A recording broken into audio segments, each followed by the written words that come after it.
guys, I hope that you're doing it well. So in this particular video हम start करने वाले हैं excretory product and their elimination. So ये chapter के अंदर हम ओवरव्यू ले लेते हैं कि पढ़ने क्या वाले कि कितने कितने एक्सक्रीटरी प्रोडक्ट्स है, उसका प्रोसेस क्या है कि कैसे वो बॉडी से एलिमिनेट आउट हो जाता है. ठीक है. सो हमें पता है हमारे एक्सक्रीटरी जो प्रोडक्ट्स होते हैं वो दो डिफरेंट फॉर्म्स में हमारी बॉडी के बाहर आती है. एक तो यूरिनेशन और भी बहुत सारे डिफरेंट मेथड जैसे स्वेटिंग हो गया, यूरिनेशन हो गया, फीकल मैटर के through. This are all the process जिसके थ्रू जितने भी अनवांटेड चीज़ें हमारी बॉडी के अंदर होती है वो एलिमिनेट आउट हो जाती है. राइट. ये चैप्टर क्या बताएगा कि किसी भी चीज़ का एक्सेसिव एलिमिनेशन भी अच्छा नहीं होता है हमारे बॉडी के लिए. कंपोनेंट क्या क्या है हमारे यूरिनेशन का, हमारे फीकल मैटर का. अभी question that arises in your mind कि भाई हमें कंपोनेंट पढ़ना है क्यों है, क्योंकि आपको पता है एक्सेसिव यूरिनेशन हुआ तो डिहाइड्रेशन हो जाती है हमारी बॉडी के अंदर. So what is that element जो हमें डिहाइड्रेशन कॉज करके देता है. एवरीथिंग हम पता तभी चलेगा ना, कुछ भी डिजीज होगा related to all of these things तभी हमें पता चलेगा जब हमें उनके कंपोनेंट्स के बारे में पता होगा. कंपोनेंट्स डिफाइंस कि भाई ये प्रॉब्लम्स हो सकती है, इसकी कमी के कारण ये प्रॉब्लम होती है. सारी चीज़ें हमें चैप्टर में समझने वाले हैं. तो देखते हैं कि हमारे सबसे पहले एक्सक्रीटरी प्रोडक्ट्स जो होते हैं उनके अंदर कंपोनेंट्स क्या क्या होते हैं, किस किस फॉर्म में होते हैं. तो इस चैप्टर में थोड़ी बहुत केमिस्ट्री भी आएगी आपको समझ में, थोड़ी बहुत बायो भी आएगी. इन दोनों का मिश्रण इस चैप्टर में होने वाला है. तो एनिमल्स के अंदर किस किस फॉर्म में एक्सक्रीटरी प्रोडक्ट्स होता है, क्या क्या कंपोनेंट्स होते हैं, उनके बारे में फर्स्ट लाइन में डिस्कस किया गया है. ऑफकोर्स हमारे बायो का जो रिवाज है कि first paragraph is curiosity generator paragraph, कुछ बेसिक नॉलेज दिया जाएगा. ये चैप्टर की खासियत ये है कि यहाँ पे बेसिक लेवल से स्टार्ट होने वाला है, बिकॉज ये चैप्टर आपको लोअर स्टैंडर्ड्स में नहीं था तो उतना आपको आइडिया नहीं है. ठीक है. इसकी वजह से ये chapter itself is a basics to advance, लेकिन इतना भी एडवांस नहीं है, थोड़ा बहुत ही बेसिक तक ही रखा गया है. तो समझेंगे और क्वेश्चन इजीली सॉल्व हो जाएगा. Animal accumulates ammonia. तो ये सब क्या बता रहा है, ये जो अमोनिया हो गया, यूरिया हो गया, uric acid, carbon dioxide, some amount of water, ions like sodium, potassium, chloride, phosphate, sulphate etcetera. ये सब क्या है, ये सब वेस्ट प्रोडक्ट्स है. These are all the waste product जो हमारी बॉडी के अंदर एक्यूमुलेट होता है and that need to be removed out continuously. हमारी बॉडी के अंदर प्रॉपर मैकेनिज्म से वो रिमूव आउट होना चाहिए, क्योंकि अगर ये बॉडी में रिटेन हुआ तो बहुत सारी डिफरेंट सीवियर प्रॉब्लम्स हो सकती है. ये क्यों एक्यूमुलेट होता है. अभी ऑफकोर्स माइंड में क्वेश्चन आया होगा कि भाई हमें इसको तो एलिमिनेट आउट ही करना होता है, तो हमारी बॉडी में एक्यूमुलेट क्यों होता है. क्यों होता है, या तो कुछ मेटाबॉलिक एक्टिविटीज की वजह से होता है और other means like excessive ingestion. What is ingestion, excessive कुछ भी अनवांटेड चीजें खाना. क्यों बोलते हैं कि आजकल का जो डाइट है ना वेरी अनहेल्दी, क्योंकि आजकल जितने भी सब ट्रांस फैट्स है, ऑयल्स है, all the different rubbish product जो हमारे बॉडी के लिए सूटेबल नहीं है, तो ऑफकोर्स वो कहीं ना कहीं किसका रूप लेगी, कि एक्सक्रीटरी प्रोडक्ट का ही रूप लेगी. नॉट ओनली दैट, कुछ कुछ मेटाबॉलिक एक्टिविटीज भी ये एक्सक्रीटरी जो प्रोडक्ट्स होती है जो हमारी बॉडी के लिए वांटेड नहीं वो प्रोड्यूस करती है. सो आप कुछ भी चीज़ आप बनाएंगे तो उसमें हमारा एक प्रोडक्ट बनेगा जो हमारे लिए यूजफुल है और कुछ बाई प्रोडक्ट बनेगा जो हमारे लिए यूजफुल नहीं है. सो अगर हमारी बॉडी के लिए कोई चीज़ यूजफुल नहीं है तो उसे क्या करते हैं, बॉडी हमें क्या कर देती है, एलिमिनेट आउट कर देती है. नेक्स्ट क्या बोल रहा है, these substances have to be remove totally या तो पार्शली. कुछ कुछ ऐसे सब्सटेंसेज है जिसे हमें टोटली रिमूव आउट करना होता है, बट कुछ कुछ ऐसे सब्सटेंसेज है जो हमारी बॉडी में थोड़ा बहुत रहना चाहिए. अभी अगेन आपके माइंड में क्वेश्चन आया होगा कि भाई अगर ये कोई भी वेस्ट प्रोडक्ट है तो हमारी बॉडी में क्यों रहना चाहिए. अब आगे जाके समझेंगे कि सम अमाउंट ऑफ यूरिया हमारे इंटरस्टिशियल स्पेस में एक्यूमुलेटेड होती है. ये बहुत ही ज़्यादा हेल्पफुल होता है एक्सचेंज ऑफ वाटर, ये पूरा मैकेनिज्म समझने के लिए. तो ये समझेंगे हम आगे वाले पैराग्राफ में. आपको याद दिलाऊंगी कि क्यों यूरिया पार्शियल ही एक्सक्रीट आउट होना चाहिए था. In this chapter you will learn the mechanism of elimination of this substances. जो भी अपने ऊपर अनवांटेड सब्सटेंसेस के बारे में पढ़ा उसको हम कैसे एलिमिनेट आउट करेंगे, with special emphasis on common nitrogenous waste. Ammonia, urea, uric acids are the major form of nitrogenous waste. The waste is excreted by animal. Ammonia is the most toxic form and require large amount of water for its elimination, whereas the uric acid being the least toxic can be removed with the minimum loss of water. अगर मैं आपसे question पूछूं कि हमारे जो excretory products होते हैं जिसका यूरिन और जो हमारा फीकल मैटर होता है उसमें जो मेजर चंक क्या होता है, उनका कंपोनेंट का मेजर चंक होता है नाइट्रोजीनियस वेस्ट. मतलब वो ऐसे कंपाउंड जिनके पास नाइट्रोजन कंटेनिंग कंपाउंड्स होते हो। ये कंपाउंड्स को हमें हमारे बॉडी में एक्यूमुलेट आउट करना इज वे मोर टॉक्सिक, तो इन्हें किसी ना किसी मीडियम से निकालना पड़ेगा। सो जितने भी हमारे एनिमल किंगडम है उनमें 3 डिफरेंट वैरायटीज के नाइट्रोजनस वेस्ट पाए जाते हैं। Number 1 ammonia, number 2 urea, number 3 uric acid. इन तीनों के बारे में हम पढ़ने वाले हैं। इनका मेथड ऑफ प्रोसेस क्या होता है, कैसे वो एलिमिनेट आउट हो जाते हैं, वो सभी चीज़ें हम पढ़ने वाले हैं। नेक्स्ट सबसे इंपॉर्टेंट चीज जिस पे क्वेश्चन आ सकता है कि अमोनिया एक सबसे टॉक्सिक फॉर्म होता है नाइट्रोजीनियस वेस्ट का, यानी जो ऐसे एनिमल्स होते हैं जिनके अंदर ammonia as a nitrogenous waste present होता है, उनको सबसे ज़्यादा अमाउंट ऑफ वाटर की रिक्वायरमेंट होती है उनके एलिमिनेशन के लिए। लेकिन यूरिक एसिड जो सबसे लीस्ट होता है, हमारे अंदर यूरिया होता है, लेकिन जो यूरिक एसिड ऐसे एनिमल्स के अंदर होता है जो लीस्ट टॉक्सिक होता है, उनको क्या करते हैं, बहुत ही कम वाटर में भी रिमूव आउट कर देते हैं, एलिमिनेट कर देते हैं। तो जब यूरिनेशन में यूरिन देखते हो, you feel like it's a water, but आपको बताओ ये मिथ है कि इट्स जस्ट अ वाटर जो हमारी बॉडी से एलिमिनेट हो जाता है, जो एक्सेस वाटर होता है। But this is completely a fall assumption. क्यों? क्योंकि water is just a medium जिसके अंदर जितना भी हमारा नाइट्रोजनस वेस्ट होता है, जो अनवांटेड एक्सक्रीटरी प्रोडक्ट्स होते हैं, वो हमारी बॉडी से एलिमिनेट आउट हो जाए, उसके लिए just a medium. First paragraph clear है। नेक्स्ट देखते हैं, नेक्स्ट क्या बोल रहा है कि the process of excreting ammonia is known as ammonotelism. Very very important. What is ammonotelism? Question पूछा जा सकता है कि it's the process of excreting ammonia, कि अमोनिया को निकालने का जो प्रोसेस है दैट इज अमोनोटेलिज्म। कहाँ कहाँ देखने को मिलता है ammonia being the most toxic? आपके अंदर तो क्वेश्चन आया होगा कि भाई ये तो बड़ा ही टॉक्सिक है, ये अगर बॉडी में 1% भी रहा तो अ पर्सन और एनिमल कैन डाई। बट ये किस में देखने को मिलता है? एग्जाम्पल्स, ऑफकोर्स एग्जाम्पल्स है तो एनसीईआरटी हमारे लिए सबसे इंपॉर्टेंट हो जाता है कि बहुत सारे bony fishes, aquatic amphibians and aquatic insects are ammonotelic organisms. मैं आपको बोलूँ इस लाइन में कुछ इंपॉर्टेंट हो ना हो, बट एग्जाम्पल्स बहुत इंपॉर्टेंट कि अमोनिया एज एक्सक्रीटरी प्रोडक्ट्स किस में देखने को मिलता है? बहुत सारे बोनी फिशेस, बहुत सारे एक्वेटिक एम्फीबियंस और बहुत सारे एक्वेटिक इंसेक्ट्स के अंदर ये देखने को मिलता है। और ऐसे एनिमल्स जिनके अंदर ये ammonia as an excretory product present होता है, उन्हें हम क्या बोलते हैं? अमोनोटेलिक इन नेचर बोलते हैं। Ammonia as it is readily soluble is generally excreted by diffusion। तो ये पानी इज अ मीडियम, मतलब पानी के थ्रू अमोनिया निकलता है, लेकिन किसके थ्रू? मतलब वो अमोनिया पानी के अंदर कैसे आता है? By a simple process is known as diffusion. What is diffusion? Higher concentration से लोअर कंसंट्रेशन के अंदर आना, simply by means of pressure gradient. कोई भी ग्रेडियंट की वजह से वो डिफ्यूज आउट होता है अक्रॉस बॉडी सर्फेस और through gill surface in fish as an ammonium ion. So होता तो अमोनिया ही एज एक्सक्रीटरी प्रोडक्ट, लेकिन निकलता कैसे बॉडी के बाहर? As an ammonium ion. Kidney do not play any significant role in its removal.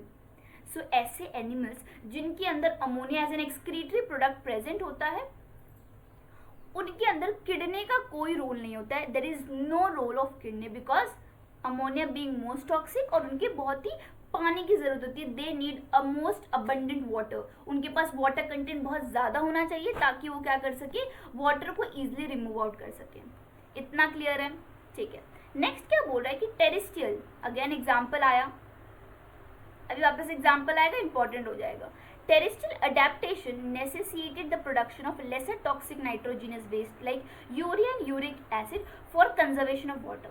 जैसे कि हमने अभी जस्ट देखा कि अमोनिया बहुत ज़्यादा टॉक्सिक है तो उसे ज़्यादा पानी चाहिए, लेकिन जो ऐसे एनिमल जो टेरेस्ट्रियल पे रहते हैं, जो धरती पे रहते हैं, उनके पास उतनी ज़्यादा अवेबिलिटी ऑफ वाटर तो है नहीं, यानी उनमें कुछ ऐसा अडेप्टेशन होना चाहिए ताकि उनके अंदर जो एक्सक्रीटरी प्रोडक्ट्स है वो बहुत ही कम पानी से भी एलिमिनेट आउट हो पाए। सो ऐसा कौन से 2 चीज़ें अडेप्टेशन हमें देखने को मिला? Urea and uric acid. So these were the 2 type of nitrogenous waste, जो अगेन एक मॉडिफिकेशन है। क्यों मॉडिफिकेशन है? ये मॉडिफिकेशन इसलिए ताकि वाटर की बचत हो पाए, इट कैन सेव वाटर। इसी की वजह से यूरिया एंड यूरिक एसिड ऐसे एनिमल्स के अंदर पाया जाता है जो टेरेस्ट्रियल लैंड पर रहते हैं। Mammals and many terrestrial amphibians and marine fishes mainly excrete urea. अभी यूरिया कौन से होते हैं? मैमल्स, हम लोग आ गए। Many terrestrial amphibians and marine fishes, देख रहे हो यहाँ पे, याद रखना है, this are the marine fishes और यहाँ पे बोनी फिशेस था। तो क्वेश्चन जहाँ कंफ्यूजन होता है क्वेश्चंस वहाँ से ही बनते हैं। सबसे नंबर 1 क्वेश्चन जहाँ से बना जा सकता है दैट इज मराइन फिशेस के बारे में, बोनी फिशेस के बारे में। स्टूडेंट्स गलती क्या करते हैं, वो सिर्फ फिश देखते हैं, याद करते और आगे बढ़ जाते हैं, लेकिन उनको पता नहीं है कि एनसीईआरटी इज वेरी चालाक ब्रो। इसी की वजह से आपको पता होना चाहिए कि मराइन फिशेस के अंदर क्या होती है, urea as an excretory product होता है। On the other hand bony fishes के अंदर क्या होती है, ammonia as an excretory product होता है। तो याद रखना चाहिए। ऐसे एनिमल्स जिनके पास urea as an excretory product होता है, ऐसे एनिमल्स को हम यूरोटेलिक एनिमल्स बोलते हैं। एग्जाम्पल क्या क्या है, मैमल्स हो गया हमारे, बहुत सारे टेरेस्ट्रियल एम्फीबियंस हो गए एंड मराइन फिशेस हो गए। ठीक है, अब क्या बोल रहा है, ammonia produce by metabolism is converted into urea. देखो यूरिया एंड यूरिक एसिड ये मॉडिफिकेशन है। मैंने आपको रीजन बताया ये मॉडिफिकेशन क्यों हुआ, क्योंकि टेरेस्ट्रियल पे इतना वाटर तो अवेलेबिलिटी है नहीं, तो अमोनिया वो होता तो अमोनिया ही है, लेकिन उसका मॉडिफाइड वर्जन होता है जो यूरिया एंड यूरिक एसिड में कन्वर्ट होता है। जैसे सबसे पहले हम यूरिया की बात करेंगे कि ये होता तो अमोनिया ही है वेस्ट प्रोडक्ट, लेकिन वो कन्वर्ट होता है यूरिया में। कहाँ होता है यूरिया में कन्वर्ट, लिवर के अंदर of this mammal and release into the blood which is filtered and excreted out by kidney. So यहाँ पे सबसे इंपॉर्टेंट रोल आता है लिवर का, कि लिवर क्या करते हैं, अमोनिया को कन्वर्ट करता है इनटू यूरिया, और ये urea then further excrete out होता है थ्रू किडनी। सो किडनी के थ्रू ये एक्सक्रीट आउट होता है और लिवर इनकी हेल्प करता है from conversion of ammonia to urea. Some amount of urea may be retained in kidney. देखा वो सेम आ गया कि भाई कुछ अमाउंट ऑफ यूरिया, मतलब यहाँ पे यूरिया कंप्लीटली फ्लश आउट नहीं होना चाहिए, कुछ अमाउंट में प्रेजेंट होना चाहिए। क्यों प्रेजेंट होना चाहिए, क्योंकि some of this mammals to maintain a desire osmolarity. What is osmolarity आगे पढ़ेंगे, लेकिन अभी फिलहाल के लिए समझ लो कि कोई भी जो प्रोडक्ट होता है हमारी बॉडी से कंप्लीटली एक्सक्रीट आउट नहीं होना चाहिए। इट शुड नॉट, सो हमारी बॉडी से कंप्लीट एक्सक्रीट आउट क्यों नहीं होना चाहिए, टू मेंटेन ऑस्मोलैरिटी। अभी ऑस्मोलैरिटी के जस्ट वेट, नेक्स्ट सेक्शन में ही आने वाला है, तो हम वहाँ पे समझेंगे कि व्हाट इज ऑस्मोलैरिटी। ठीक है, अभी देखते हैं कि नेक्स्ट क्या बोल रहा है। हमने अभी देखा कि मोनोटेलिक कौन से एनिमल्स होते हैं, हमने अभी देखा यूरियोटेलिक कौन से होते हैं, अभी हम देखेंगे यूरिकोटेलिक। अभी नंबर 2 कंफ्यूजन, ये कंफ्यूजन ना बड़ा ही होता है। क्यों पता है, क्योंकि देखो यहाँ पे यूरियोटेलिक और यूरिकोटेलिक ओनली सी का डिफरेंस है। तो याद रखना आपको क्वेश्चन में पूछा क्या है, क्योंकि हड़बड़ी में ना लोग सब यूआर देखते हैं, तो किसी के माइंड में यूरियोटेलिक चलता होता है और किसी के माइंड में यूरिकोटेलिक।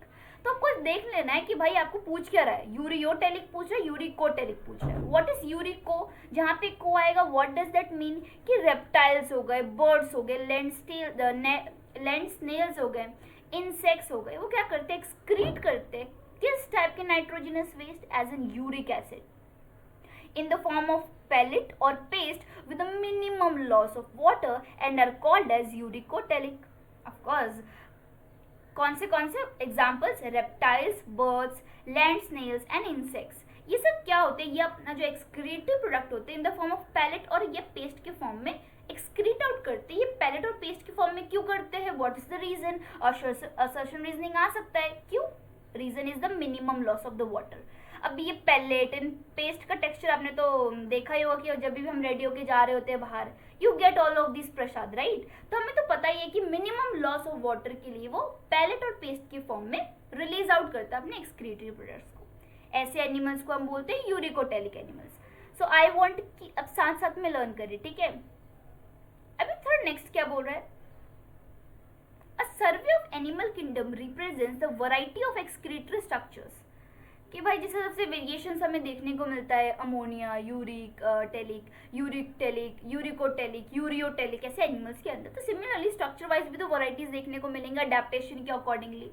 तो सर्वे देखा गया, ऐसा सर्वे किया गया पूरे प्लांट किंगडम के अंदर, तो हमें देखने को मिला है कि बहुत सारे डिफरेंट एक्सक्रीटरी स्ट्रक्चर्स भी पाए जाते हैं।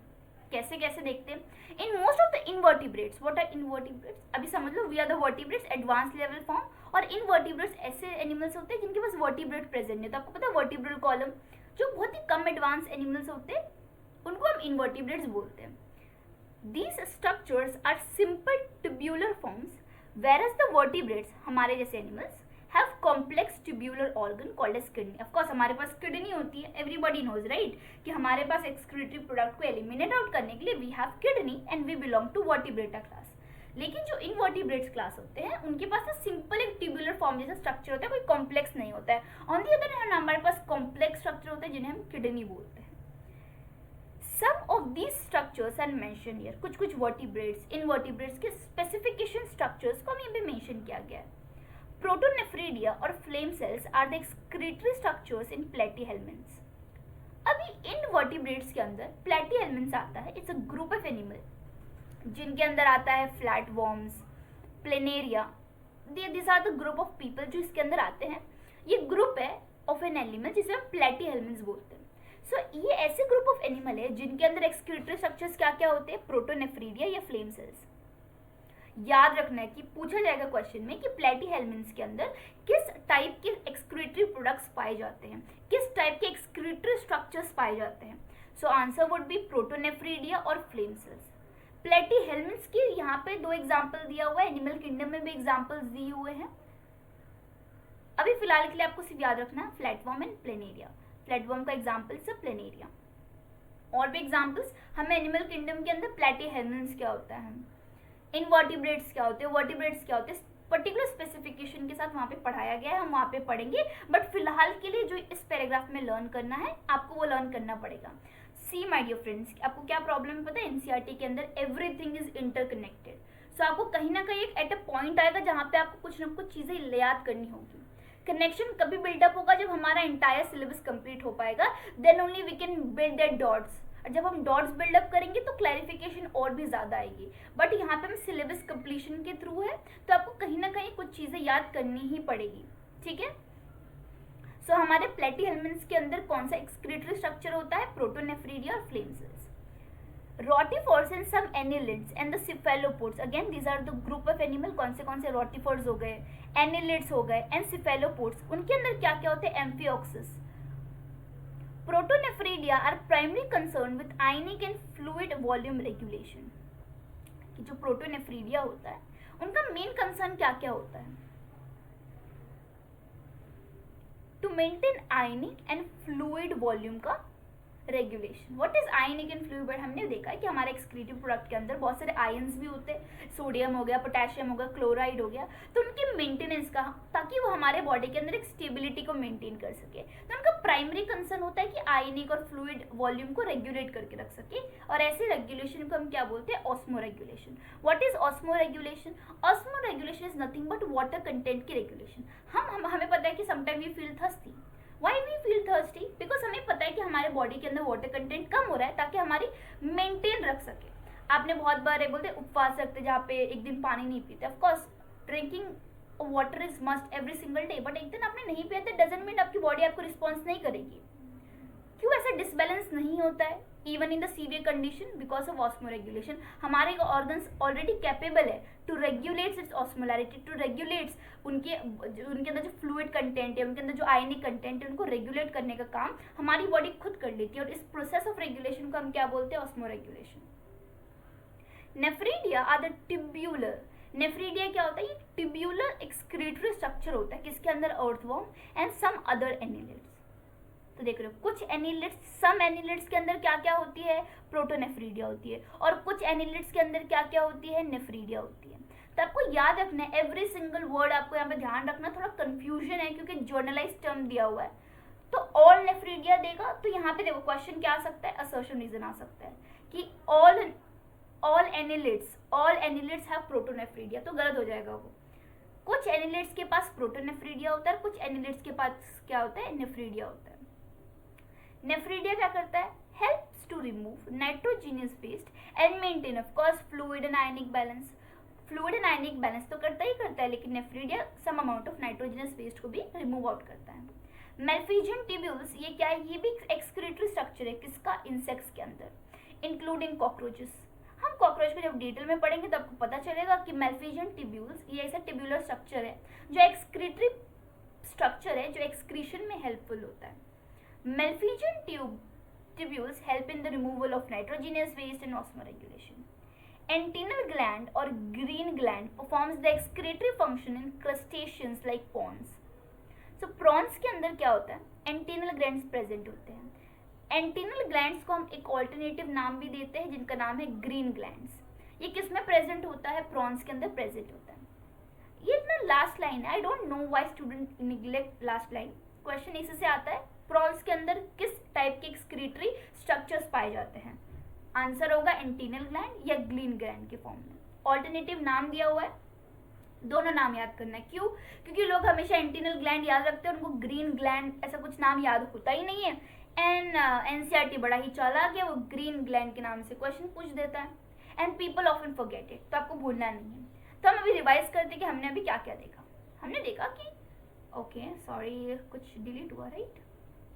सो अभी हमने देखा कि बॉडीज के अंदर, हमारी बॉडी के अंदर नाइट्रोजनस वेस्ट की फॉर्म में एक्सक्रीटरी प्रोडक्ट प्रेजेंट होता है and it should be removed continuously from our body either totally और पार्शियली। कुछ कुछ ऐसे एक्सक्रीटरी प्रोडक्ट्स होते हैं जिनको हमें सिर्फ पार्शियली रिमूव आउट करना होता है, जैसे कि यूरिया मैमल्स के अंदर, to maintain the osmolarity. What is osmolarity हम आगे जाके समझने वाले हैं। हमने ये देखा कि अडेप्टेशन के अकॉर्डिंगली हम एज एन एनिमल कहाँ रहते हैं उसके अकॉर्डिंग जो नाइट्रोजनस वेस्ट है वो भी 3 डिफरेंट फॉर्म में मॉडिफाई हो गया है। Number 1 is ammonia, number 2 is urea, number 3 is uric acid. अभी देखा जाए तो urea and uric acid is a modification of ammonia. Question again आया कि भाई मॉडिफिकेशन क्यों हुआ? क्योंकि ammonia is most toxic and उसे सबसे ज्यादा पानी चाहिए रिमूव आउट होने के लिए। सो यहाँ पे पानी इज अ मीडियम जहाँ से हमारा जो एक्सक्रीटरी प्रोडक्ट है वो रिमूव आउट हो जाता है। लेकिन जो टेरेस्ट्रियल एनिमल्स होते हैं, ऑफकोर्स जो एनिमल्स समुद्र में होते हैं उनको तो पानी की कमी नहीं है, they can use a lot of water to excrete their excretory product. लेकिन जो टेरेस्ट्रियल एनिमल्स होते हैं उनके पास उतनी अवेलेबिलिटी तो होती नहीं है पानी की, तो उनके अंदर कुछ ना कुछ मॉडिफिकेशन होना चाहिए। सो हमारे बॉडी में भी बनता तो excretory product as an ammonia ही है, लेकिन यहाँ पे लिवर रेस्क्यू में आता है। तो लिवर क्या करता है, अमोनिया को यूरिया में कन्वर्ट करता है। ये यूरिया देन फर्दर किडनी के थ्रू फ्लश आउट हो जाता है।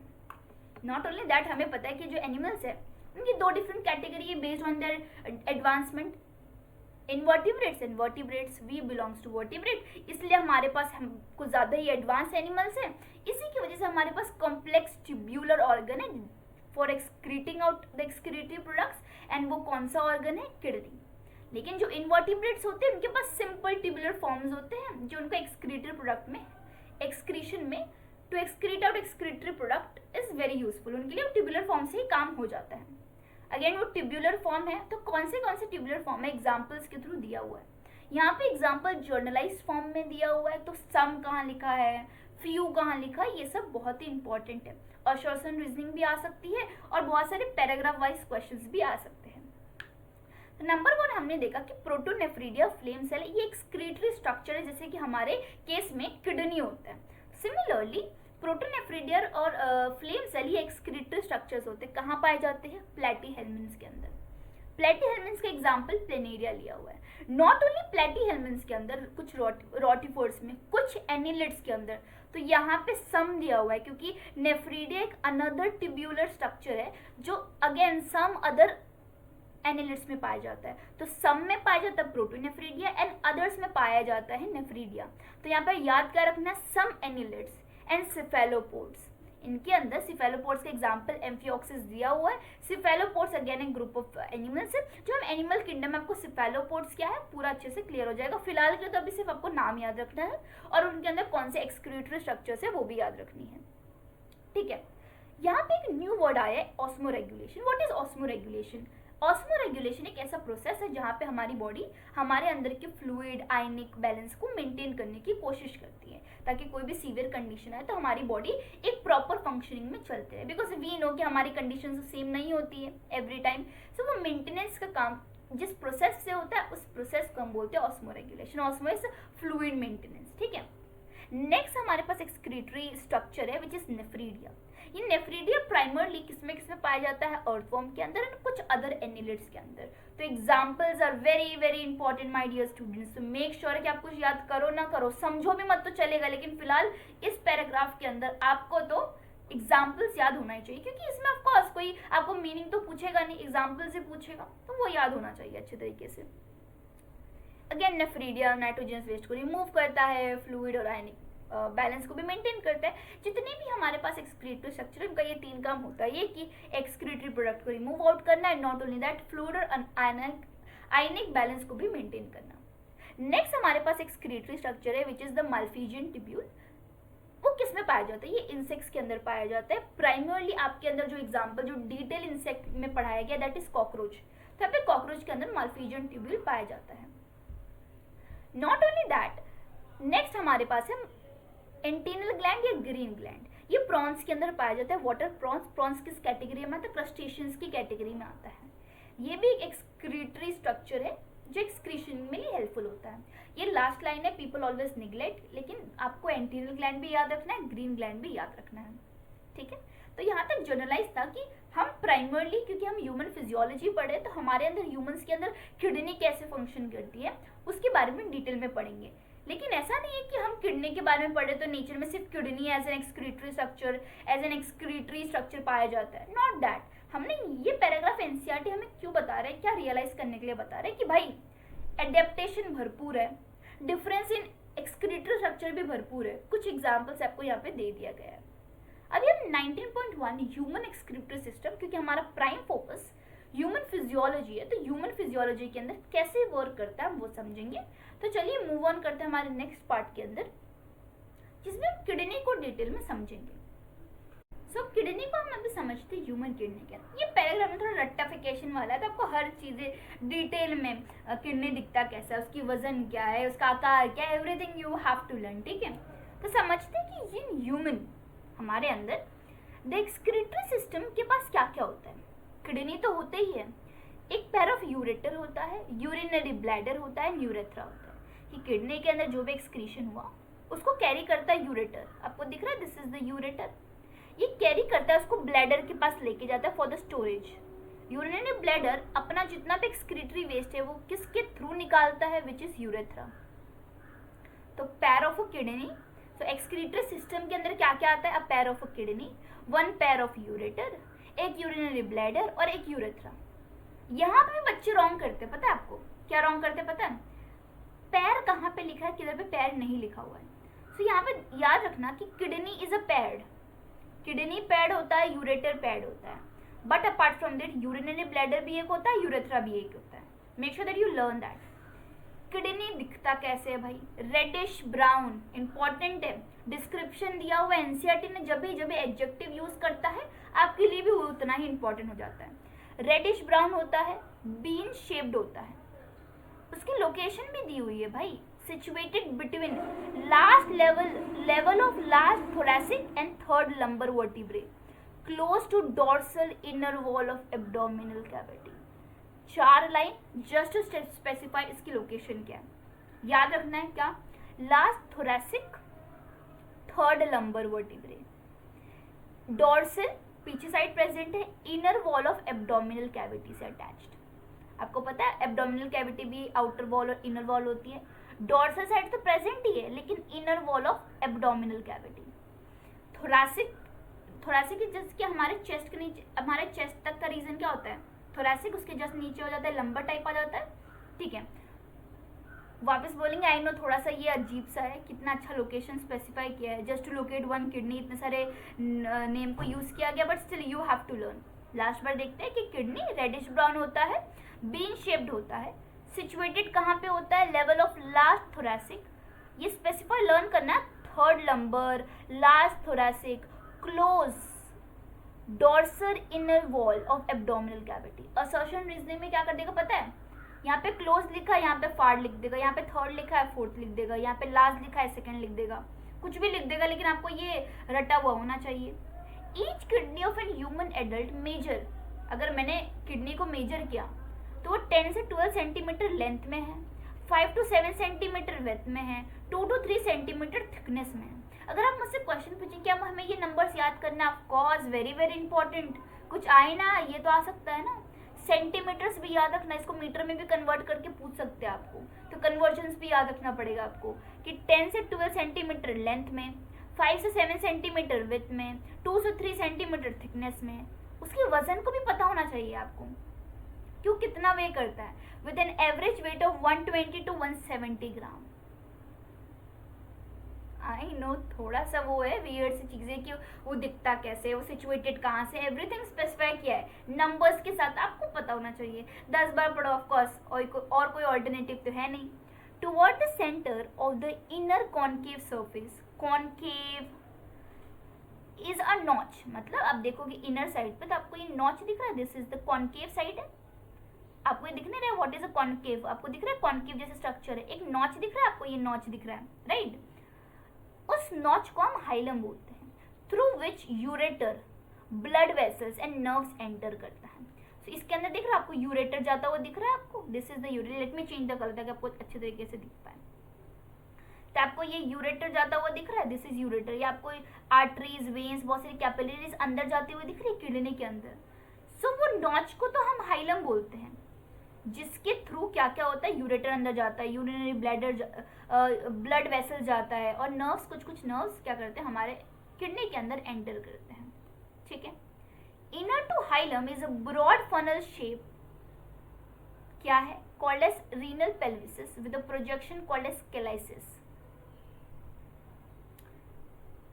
The outer layer of kidney is tough capsule, बाहर का जो किडनी का, ये हम अभी समझेंगे आगे, डायग्राम यहाँ पे दिया हुआ है, देखो यहाँ पे डायग्राम है, यहाँ पे हम समझे कैलाइसिस क्या होता है, कॉर्टेक्स क्या होती है, यहाँ पे हम समझेंगे। पहले जो बेसिक चीजें हम समझ लेते हैं कि जो किडनी है ना वो देखा जाए बहुत ही टफ होती है। Inside the kidney there are to Jones, kidney के अंदर दो डिफरेंट पार्टीशंस हैं, क्या क्या, N outer cortex and inner medulla. चलिए साथ में देख ही लेते हैं हम लोग कि किडनी के अंदर ना दो डिवीजन है, आपको ये दिख रहा है आउटर वाला कॉर्टेक्स और इनर वाला यहाँ पे देख रहे हैं medulla, medullary filament, this structure is medulla, मतलब ये जो ऐसा दिख रहा है स्ट्रक्चर, ये वाला मेड्यूला हो गया और आउटर वाला कॉर्टेक्स हो गया। सो किडनी दो डिफरेंट कंपार्टमेंट्स में डिवाइड है, आउटर कॉर्टेक्स और इनर मेड्यूला, इतना क्लियर है, ठीक है।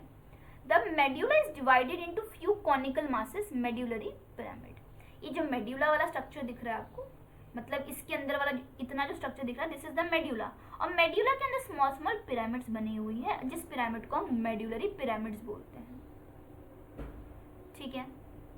प्रोजेक्टिंग इनटू कैलाइसिस, सिंगल कैलेक्सिस, ये जो मेड्यूलरी पिरामिड के बीच में यहाँ पे जो स्पेस दिख रहा है, गली आपको दिख रहा है, ये जो बहुत सारे ऐसे ये दोनों अटैच गली दिख रही है आपको, मेड्यूलरी पिरामिड की जो गली दिख रही है, इसको हम क्या बोलते हैं, कैलेक्सिस, ठीक है। The cortex extend in between the, किसके बीच में एक्सटेंड होता है, medullary pyramid as a renal column called as column of Bertini. सबको ये दिख रही, कॉलम ऑफ बर्टिनी इसको बोलते हैं, रीनल कॉलम या कॉलम ऑफ बर्टिनी। सो दो डिफरेंट गुफा, ये जो दो डिफरेंट पिरामिड के बीच में जो स्पेस होता है उसको हम क्या बोलते हैं, रीनल कॉलम या कॉलम ऑफ बर्टिनी। सो आपको जहाँ पे दो दो ऑल्टरनेटिव नाम दिया हुआ है आपको वो याद होना चाहिए। तो हमने यहाँ पे किडनी का क्या देखा, डिस्क्रिप्शन देखा कि किडनी के अंदर किस तरीके से पार्टीशंस प्रेजेंट है। सो किडनी ना इटसेल्फ समझे कि किडनी के अंदर हाइलम के अंदर जाएगा, हाइलम के अंदर हमने नॉच देखा, नॉच के अंदर क्या क्या अंदर जाती हुई दिख रही है आपको, यहाँ पे दिख रहा है, यहाँ पे भी दिया हुआ है स्पेसिफिकेशन के लिए, यहाँ पे यूरेटर जाता हुआ दिख रहा है, रीनल वेन जाता हुआ दिख रहा है, कुछ आर्टरीज जाती हुई दिख रही है।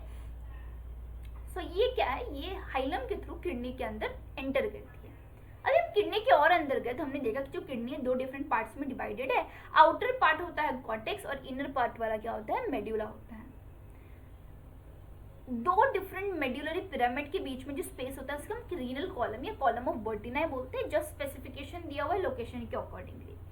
ये जो रीनल पिरामिड है, इनके जो बोलते हैं ना गलीज जो जुड़ते हैं उन्हें हम क्या बोलते हैं, कैलेक्सिस बोलते हैं, सिंगल इज कैलेक्स और बहुत सारे होते हैं कैलाइसिस बोलते हैं, ठीक है।